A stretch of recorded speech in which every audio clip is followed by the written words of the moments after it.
आमच्या गावी आदिवासी कल्चरचं एक लग्न होतं. तर माझे जे कझिन्स आहेत ते आणि त्याच्याबरोबर माझा आत्याचा मुलगा हा एकटा ना मागे मागे राहून चालवत होता. तो स्पष्ट उत्तर देत नव्हता, तो घुमून फिरून उत्तर द्यायचा. काहीतरी गडबड वाटते. काकांनी त्याला अगरबत्तीचे चटके दिले तर तो नॉर्मल असं झटकत होता आणि अचानक लाईट गेली आणि लाईट गेल्यानंतर ओय ओय ओय करून ओरडत होता. नंतर सगळ्यांनी बघितलं आवाज कुठून येतोय, आवाज कुठून येतोय. मग बघितलं तर बापरे. या कथा मनोरंजनासाठी आहे. काही लोकांचे अनुभव व काही पूर्णपणे काल्पनिक असू शकतात. त्यामुळे कृपया यांना मनोरंजन म्हणून घ्या. या कथा आपल्या संस्कृतीचा एक भाग आहे. अगदी लहानपणी आजी आजोबांनी सांगितलेल्या गुड गोष्टींसारख्या. आमचा हेतू कोणत्याही प्रकारच्या अंधश्रद्धा किंवा भीती निर्माण करणे नाही. आत्याच्या मुलाबरोबर घडली होती घटना. जसं की म्हणजे आत्ता पण थोडं मला प्रश्नच पडतो की खरंच भूत असतात का. पण काही गोष्टी आपल्या डोळ्यांसमोर अशा भयानक होतात ना की मग कुठेतरी आपल्याला वाटतं की नाईलाजाने ते मानावंच मानावं लागतं. तर माझा आत्याचा मुलगा, मी त्याचं नाव नाही घेत, तो मारून टाकेल मला. बरं. की त्याची 10वीची एक्झाम झाली होती म्हणून तो त्याच्या गावी आलेला. आमच्या गावी जे बेसिकली त्याच्या मम्मीचं माहेर आहे. बरं. तर तो आणि तो फर्स्ट टाइम आला होता.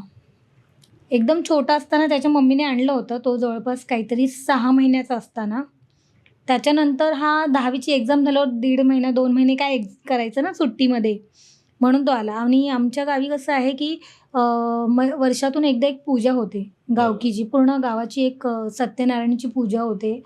त्याच्यानंतर रात्री पडद्यावर पिक्चर दाखवले जातात. खूप धमाल असते. त्याच्यामुळे सगळे कानाकोपऱ्यातून, मुंबईला असू दे, पुण्याला असू दे, कोण कुठेही असू दे, सगळे त्या पूजेसाठी येतातच. ते 2 दिवस असतात त्याच्यासाठी येतात. तो आमच्या गावी आला होता आणि आमच्या गावी तर बऱ्याच प्रथा आहेत. जसं की गावाच्या वेशीवरती वेतोबाचं छोटंसं देऊळ नाही बोलू शकत, पण काय म्हणतात त्याला, आहे एक दगड पूजला जातो. तर मग गावात येणारा जो नवीन माणूस आहे ना, त्याच्या गाडीवर, म्हणजे गाडीत आले तर पूर्ण गाडीवरून काढतात की सगळ्या लोकांना कन्सिडर करून. सिंगल माणूस आलं तर सिंगल माणूस. तर नवीन जे लोक येतात ना त्यांच्यावरून नारळ काढून वेतोबाला देतात आणि म्हणतात की हा माणूस व्यक्ती नवीन आलेला आहे तर ह्याचं रक्षण कर. बरोबर. तर त्याच्यानंतर तो आला गावी आणि ज्या दिवशी आला ना त्याच रात्री आदिवासी कल्चरचं एक लग्न होतं. आणि आपण बेसिकली मुंबईचं आम्ही असल्यामुळे आम्हाला ते थोडं फॅसिनेटिंग वाटायचं की नक्की काय. हां, कारण एक तर ते थोडंसं त्यांचं दिसणं पण वेगळं, त्यांचं कपडे वेगळे आणि लग्न म्हटलं तर एकदमच वेगळं. अच्छा. म्हणून सगळेच एकदम उत्सुक होते आणि तेव्हा लाईट्स नव्हत्या. आणि माझं गाव एकदम प्रॉपर खेडेगाव आहे. अजूनही ते खेडेगावच आहे.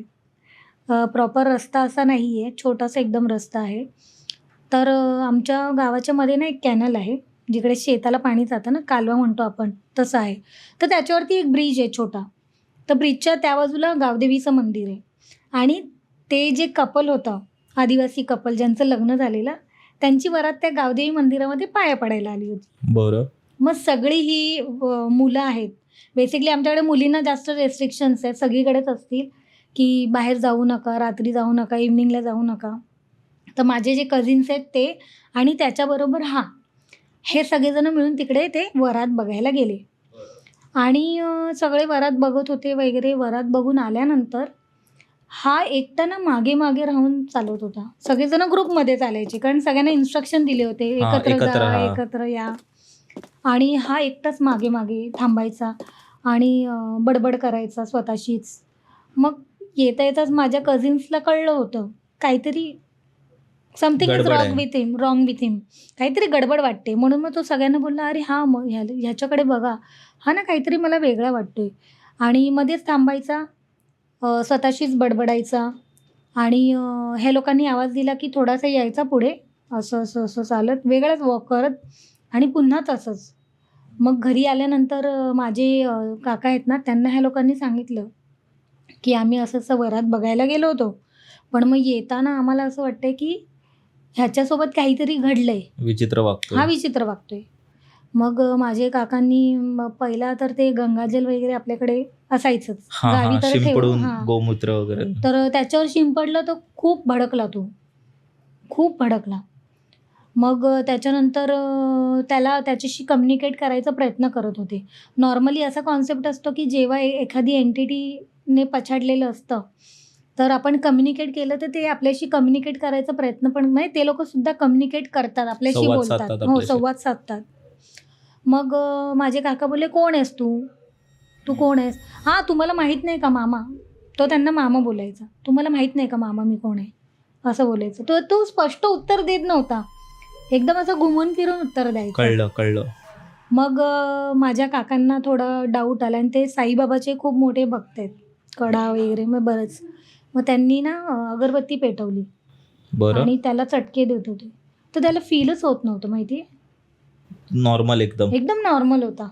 फक्त बोलत होता, "हे काय करताय तुम्ही?" आणि हे ते तू होती का तिथे तेव्हा बघ? हां, मी होती ना. समोर. समोर. आणि सगळ्यात डेंजर म्हणजे काय की त्याचं माझं बॉन्डिंग चांगलं. म्हणजे तो दिवसभर आम्ही एकत्र गप्पा वगैरे मारणार असं. सगळ्या कझिन्समध्ये आमच्या दोघांचं बॉन्डिंग एकदम मस्त. त्याच्यामुळे मग मला जास्त भीती वाटत होती. असं का वागतोय? हां. आणि तो माझ्याशी क्लोज होता ना. त्याच्यामुळे मला असं वाटायचं की नक्की ह्याच्यासोबत होतंय काय? आणि त्याला जे काही झालंय त्याचं टार्गेट मी नाही ना. कारण मी एकदम जवळची आहे. हां, असतं ना आपल्या एखादी बहीण किंवा एखादी भाऊ त्यांचं बॉन्डिंग खूप चांगलं असतं. तर आणि आमच्या एजमध्ये काही जास्त डिफरन्स नव्हतं. 2 वर्षाचं. हां. तर मी टार्गेट तर नाही ना, म्हणून मी आधी खूप घाबरले होते. त्याच्यानंतर काकांनी त्याला अगरबत्तीचे चटके दिले, तर तो नॉर्मल असं झटकत होता. बापरे. लिटरली. मग कन्फर्म झालं की काहीतरी आहे, जे ह्याच्यावर काहीतरी चुकीचं घडलेलं आहे. आणि तेव्हा असं होतं की ना 18-18 तास लोड शेडिंग असायची. फक्त रात्री लाईट यायची आमच्या गावी आणि दिवसा तर लाईटचं नामोनिशाण नसायचं. आणि तेवढ्यात मग काकांनी सगळ्यांना समजवलं, "हे तुम्ही जास्त या गोष्टीचा बाऊ करू नका आणि थोडं शांतच राहा आणि लक्ष ठेवा त्याच्यावरती." आणि अचानक लाईट गेली आणि लाईट गेल्यानंतर माझं पूर्ण लक्ष त्याच्याकडेच होतं. काय करू? मी फुल त्याला ऑब्झर्व्ह करत होते. काय करतोय? आणि लाईट गेल्यानंतर मी पाहिले ना, ते त्याचे मोठे झालेले लाल-लाल डोळे. आणि ते बघून जी मी पळाली, माझ्या मोठ्या काकीच्या कुशीत जाऊन झोपले. त्या बत्तीमध्ये बघितले असशील तू. लाईटच नव्हती, पण त्याचे डोळे मला दिसले. बापरे. आणि दुसऱ्या दिवशी जो प्रकार झाला ना, ते ऐकून तर तू वेडा होशील. काय झालं?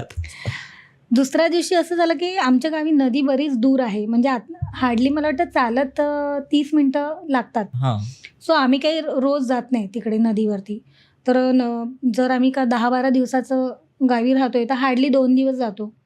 तर दुसऱ्या दिवशी सगळेजण बोलले की आपण नदीवर जाऊ.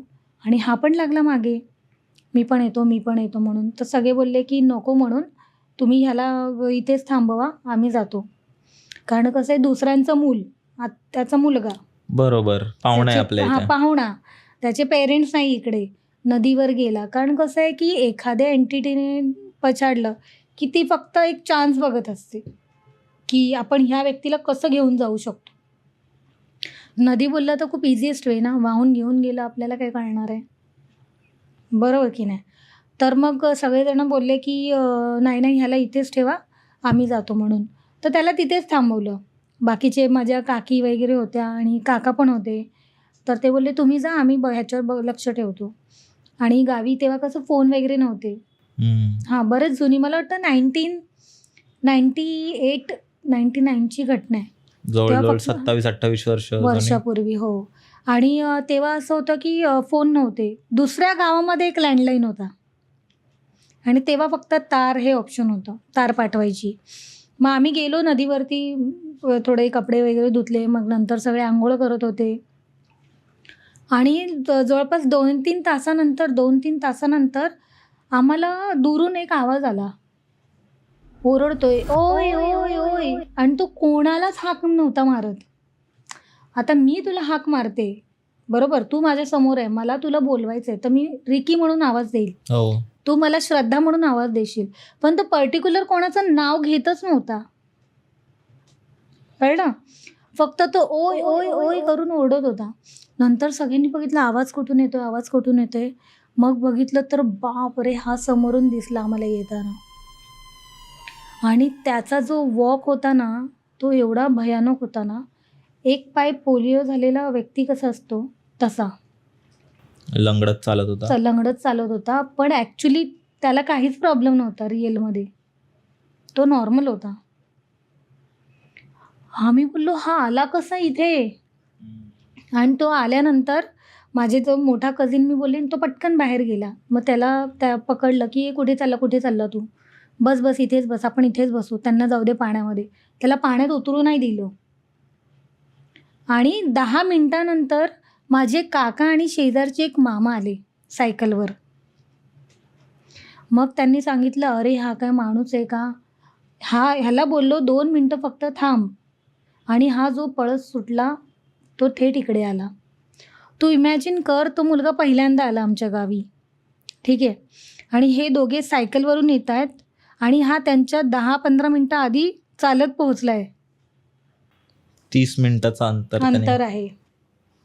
आणि तोही अशा अवस्थेत, अशा अवस्थेत पायात चप्पल नाही, लंगडत चाललाय. आणि तुला मी बोलले की आमच्या घरापासून नदीचं जे अंतर आहे ना ते 30 मिनिटाचं आहे आणि बरंच लांब आहे. आणि कसं की प्रॉपर रस्ता नाहीच आहे. शेत आहेत सगळे. शेतातून ते काय म्हणतात त्याला, बांध असतात ना, बांधातून लोक चालत जातात. हे रोहायला घडलेलं. हो. बापरे. त्याच्यानंतर मग आम्ही सगळे आमचे काका आले. मग ते बोलले चला तुम्ही पण चला, नाही तर तो इथेच थांबेल. म्हणून मग सगळ्यांना घरी घेऊन गेले. त्याच्यानंतर मग त्या लोकांनी त्याच्या आईवडिलांना तार पाठवली. मग ते दुसऱ्या का तिसऱ्या दिवशी म्हणजे आले. 2-3 दुसऱ्या का तिसऱ्या दिवशी आले. आणि पण ते यायच्या आधी गावात सगळीकडे बोंबाबोंब झाली की ह्याच्याबरोबर काहीतरी घडलंय. मग जे पण गावात बरेच जण असतात ना जे बघतात तांदळावर, परत ते छोटे शंख असतात कलरफुल, ते आदिवासी वाड्यामध्ये एक आजी राहायच्या, त्यांना बोलवलं गेलं. त्यांनी पण पाटावरती काय ते शंख टाकले, त्याच्यावरून बघितलं. अजून पण कोणी तांदळावर बघितलं. असं बरंच काय केल्यानंतर मग तिकडे जे काढणारे होते, म्हणजे इन शॉर्ट सगळ्यांना कळलं की ह्याला बाधा झालेली आहे. आणि मग नंतर अख्खं गाव जमा झालेलं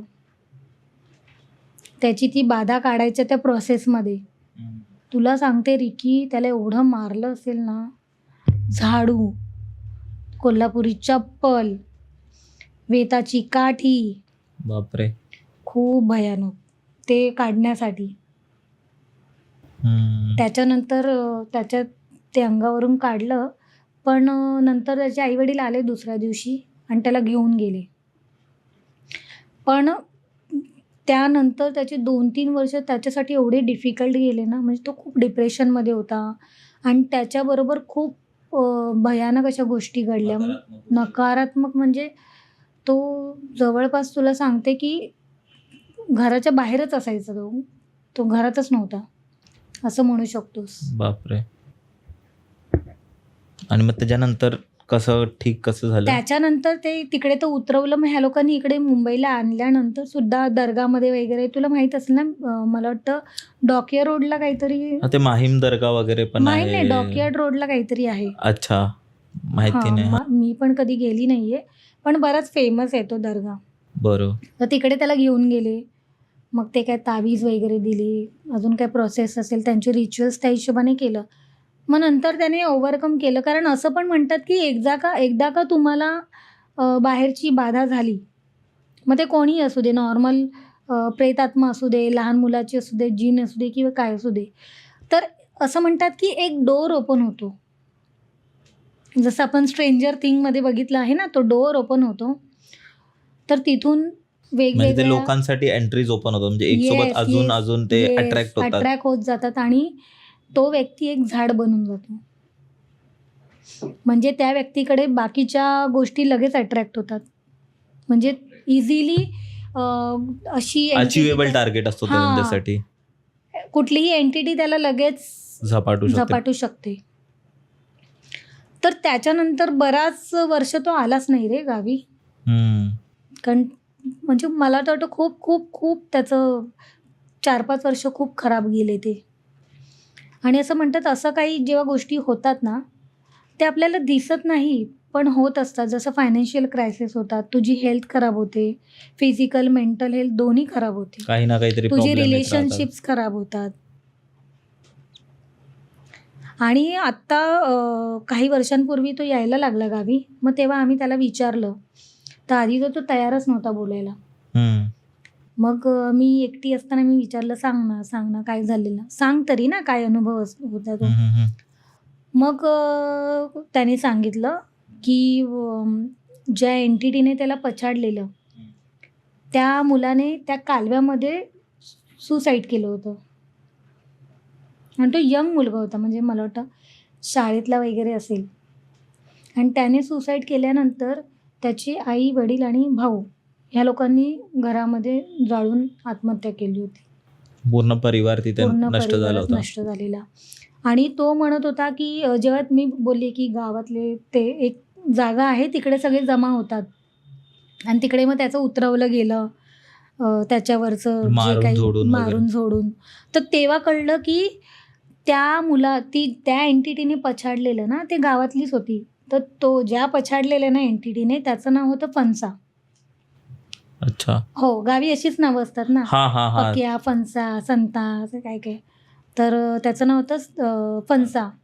आणि तो म्हणतो की ती ब्रिजवरचा जो कोपरा आहे ना तो माझा कोपरा आहे, हा तिथे बसलाच का. अच्छा.